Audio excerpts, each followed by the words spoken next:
આપણે બધાને એક જય બોલવાની છે, કેમ કે અમારા બેન બહુ ભાગ્યશાળી હતા. મંજુબેન સાહેબ સંપ્રદાયના હતા, એટલે એની પાસે આપણે થોડોક સત્સંગ આપ્યું. બોલો સદગુરુ દેવ કી જય, સદગુરુ કબીર સાહેબ કી જય. कबीर साहब जी एम कैसे भाई, ए जग जलते देखिया अपनी अपनी आग, ऐसा कोई ना मिला જેથી રિયલા દે ભાઈ. માણસ પોતાનું જ ઘર, પોતાની જ આગ, પોતાના ઘરમાં બેસીને પોતે આગ લગાડી છે ભાઈ. તો માટે આગ બુઝાય એવું છે, પણ ક્યારે? એવા સદગુરુ મળે ત્યારે.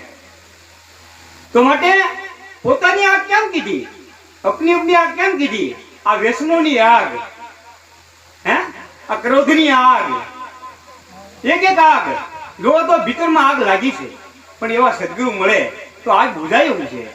તો માટે એક સાધે સબ સાધિયા, એક સાધે સબ જાય, શીશો મૂળ કો ફૂલે ફૂલે ફૂલાય. ભાઈ તમારા મૂળ, તમારા મનને કાબુ કરો ભાઈ, તો એ મન તો નિર્મળ ભૈયા, જૈસે ગંગા નીર, પીસે પીસે હરી ફરે કહી કબીર કબીર. રે ભાઈ આપણા મનની નિર્મળતા એ જ ભક્તિ કહેવામાં આવે છે ભાઈ.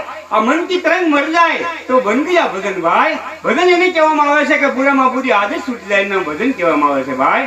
તો આ આદત આપણી છૂટ જાય બાદ બન ગયા ભજન, મન કી તરંગ મર જાય બાદ બન ગયા ભજન ભાઈ. ધર્મ એટલે આપણે ધર્મ કહીએ છીએ, જેને દેવ કહીએ છીએ.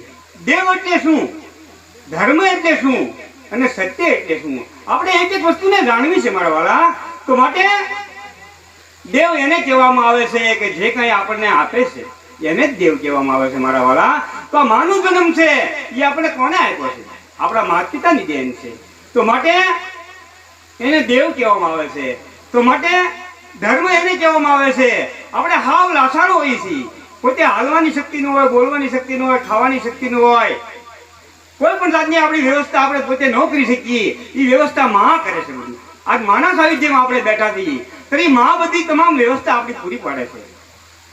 હવે એ માં પોતાને આપણો જન્મ થાય ને ત્યારે મૃત્યુને 4 આંગળનું વેળું રે ત્યારે આપણો જન્મ થાય. દુનિયા બતાવનાર માને વિજ્ઞાન ભાઈ એવું કહે છે કે કરે 56 વિષય 10 મારે એટલી વેદના માને થાય ને ત્યારે આ દુનિયામાં આપણી એન્ટ્રી થાય મારા વાલા. ઈ માને આપણે તુકારા કરી, ઈ માને આપણે શબ્દ બોલી, તો માં ઈ માન બીજા વગરના વા ભાઈ.